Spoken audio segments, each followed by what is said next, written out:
அனைவருக்கும் இனிய இரவு வணக்கம். பிள்ளைங்க வெளியில் கட்டினா காலையிலேருந்து சாயந்தரம் வந்து நிம்மதி கிடைக்கல போல இருக்குது. ஏதோ டிப்ரெஷன் ஆகுறாங்க. அதே உள்ளார கொண்டாந்து கட்டிட்டா நிம்மதியாக 6 மணிக்கே தூக்கம் போட்டுறாங்க. நான் 6 மணிக்கு வருவேன். வந்து அவங்களுக்கான டீ கஞ்சி தான், டீ கிடையாது, கஞ்சி, ஆளுக்கு ஒரு பிஸ்கட் பாக்கெட் கொடுத்த கையோடு சாப்பிடுவாங்க. சாப்பிட்டுட்டு கொஞ்ச நாள் வெளியில் அப்படியே வச்சுருப்பேன். போயிட்டு வந்தோடனே கொஞ்ச நாள் அப்படியே இருப்பாங்க. அப்புறம் உள்ளார கொண்டாந்து கட்டினா ரொம்ப நிம்மதியாக தூங்குறாங்க. என்னன்னு தெரில.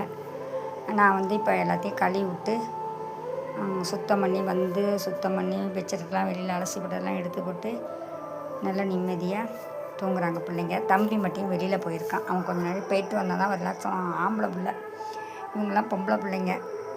அவன் ரொம்ப முரடாக இருக்கிறான். அதனால் வெளியில் போயிட்டு வந்தால் தான் அவன் கொஞ்சம் ரிலாக்ஸ் ஆகும். அப்படியே போயிட்டு வருவான். அவனுக்கு பாய் போட்டு வச்சுட்டேன். இன்றைக்கி நேரத்தில் வந்தோடனே படுக்க வைக்கிறதுக்கு பிள்ளைங்க பாத்திரம்லாம் விளக்கி கொண்டாந்து வச்சுட்டேன். சமையல் நடக்குது. இந்த 2 குட்டீஸும் எங்கே விளையாடுது பாருங்கள். மணியும் பெற்றும் மாடி தான், அதை யாராலும் மாற்ற முடியாது. அவங்க அப்பா கூட தான் அவங்க தூங்குவாங்க. இவங்க எல்லோரும் என் கூட தூங்குவாங்க. பாருங்கள் 2 இங்கே வாங்க குடியாங்க. யார் வீட்டுக்கு வளர்ப்புக்கு போகிறாங்களோ தெரில. இவள் பொம்பளை பிள்ளை. இவள் யார் வேணாலும் அடாப்ஷன் எடுத்துங்க. பக்கத்தில் சரவணன் நான் வேணா ஆப்ரேஷன் பண்ணி விட்டுறேன். ஆப்ரேஷனுக்கான செலவும் வண்டி செலவு 1000 ரூபா வரும். ஆப்ரேஷன் செலவு 1000 ரூபா, 2000 ரூபா. இது 2மே நான் பண்ணி விட்றேன். யார் வேணாலும் இந்த பொம்பளை பிள்ளையை அடாப்ஷன் எடுத்துங்க. பொம்பளை பிள்ளைன்னு ஏளனமாக நினைக்க வேண்டாம். ஆனால் இவளோட பாசம் ரொம்ப ஓவரு. என்ன பண்ணுறது, கஷ்டமாக இருக்குது. நான் வேலைக்கு போய்ட்டு இதுங்களை கவனிக்க முடியல. இவனை வந்து டாக்டர் ஊசி போட்ட டாக்டரே எடுத்துக்கிறேன்னு சொல்லிட்டாரு. பால் குடிக்கட்டும் கொஞ்சம் நாளைக்குன்ட்டு விட்டு வச்சுருக்கேன். பாருங்க, நெருப்பு. யார் வேணுனாலும் இந்த கரியாப்பட்டினம் சரௌண்டிங்கில் இருக்கிறவங்க அடாப்ஷன் எடுத்துங்க. அது ஆப்ரேஷன் செலவை நான் ஏற்றுக்கிறேன்.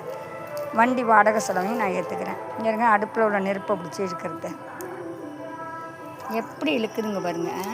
தங்கங்க அச்சா. இவங்க 2 பேர் தான் இருக்கிறாங்க. பாக்கி 6 பேர் தூங்குறாங்க. ஒருத்தர் வெளில போயிருக்காங்க. வெளி பிள்ளைங்களுக்கு ஒருத்தவங்களுக்கு சாப்பாடு வச்சுட்டேன். ஒருத்தவங்க அங்கே படுத்துருக்காங்க. எங்கே படுத்துருக்காங்க? சாப்பாட்டுக்காக வெயிட்டிங்கில் இருக்காங்க.